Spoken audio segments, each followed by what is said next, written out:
What is going on, Jet fans? Matt O'Leary back with another video. In today's video, I want to get into Todd Downing's comments on the offense. He spoke Devonte Adams. He also spoke what the Jets could do offensively a little bit better. And then we got some teams interested in trading for Mike Williams. Let's get into all of that. So Todd Downing talks Devonte Adams. He's excited. Let's roll it. What an impressive guy.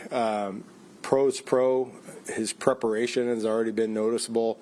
The way he carries himself and goes about his business has just been awesome. He's a great human being, and somebody we're really fortunate to add to the mix. Just talk about the playmaker that he is and just what he brings to this offense.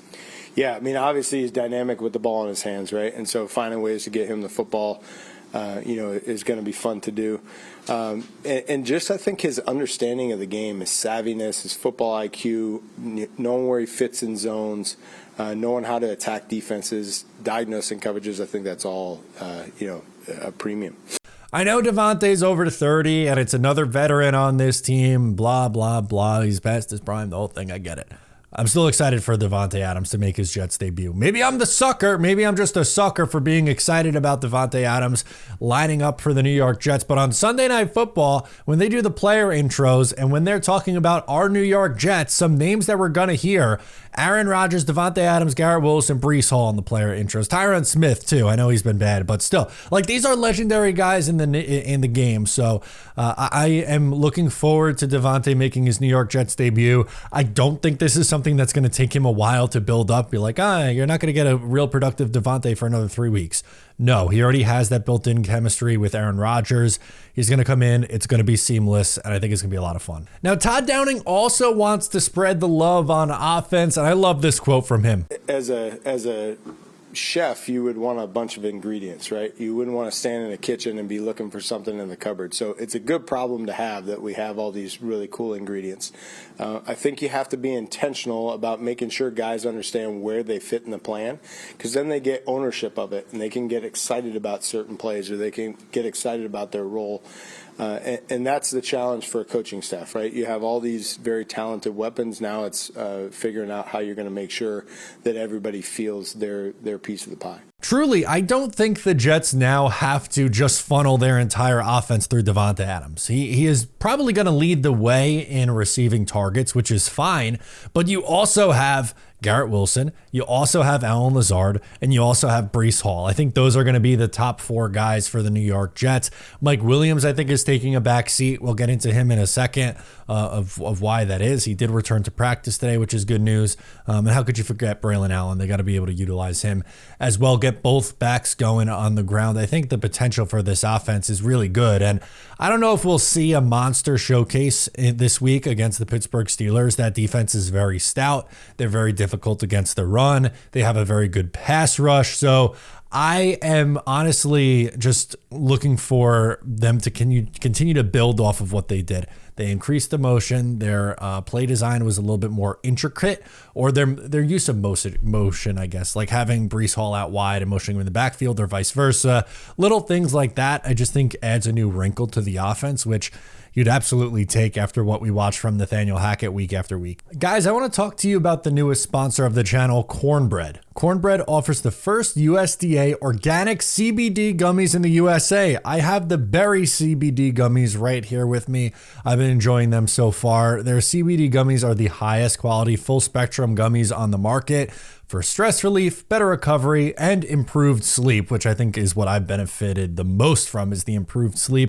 Looking for a healthier way to relieve aches and pains while getting a better night's sleep? Try Cornbread Hemp's USDA organic CBD gummies. They're full spectrum, including THC, flower only, and third-party lab tested.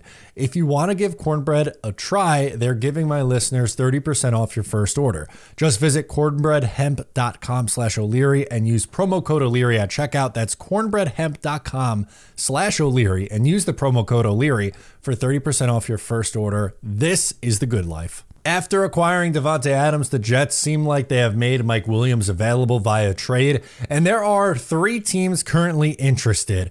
The Los Angeles Chargers, where he started his career and really only just left and missed 6 games so far. The Pittsburgh Steelers, who the Jets play, and the New Orleans Saints. The Saints are dealing with a ton of injuries at the wide receiver position. No Chris Olave. They're very banged up right now. The Steelers have been looking to add a wide receiver for a long time. They almost traded for Brandon Ayuk.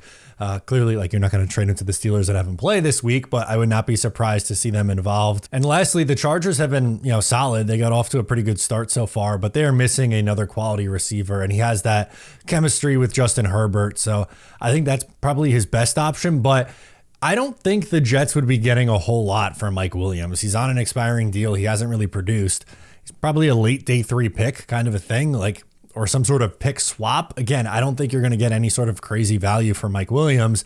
I honestly think of it like this. If the Jets can trade Mike Williams, free up more space, and either re-sign Hassan or get Hassan Reddick in here on a contract or add a different pass rusher, I would sign up for that. If that is not an option, why not keep Mike Williams? Do we really want to be in a world where we are 1 injury away from Xavier Gibson having to come in and be a starter in 11 personnel? I don't, and we could yell about Malachi Corley all we want, but the Jets have refused to play him. He has 2 snaps through the first 6 games of the season. I don't know whose fault that is. I'm not there at practice every single day. I don't know. I would like the Jets to actually utilize him. It just doesn't feel like that's something that they're willing to do. And we've seen Gibson. We know what he is at this point, and I would really like to have Mike Williams as your 4th wide receiver. That'd be really a dream come true kind of situation. But again, I think it's trending towards him being moved, and I don't expect a whole lot in terms of compensation. I've seen other people bring up, well, could you just trade him for a defensive lineman? 1-for-1 trades like that don't really happen in the NFL. That's very, very rare. I don't think that's going to be the case. The Jets could find a defensive lineman elsewhere, but I don't think it's going to be like, hey, here's Mike Williams for Quentin Jefferson or something like that. I just don't think that's all that realistic. So that's going to do it for me in this one, guys. Make sure to follow along with me, or if you aren't already, subscribe to the channel if you're new, and I'll catch you next time.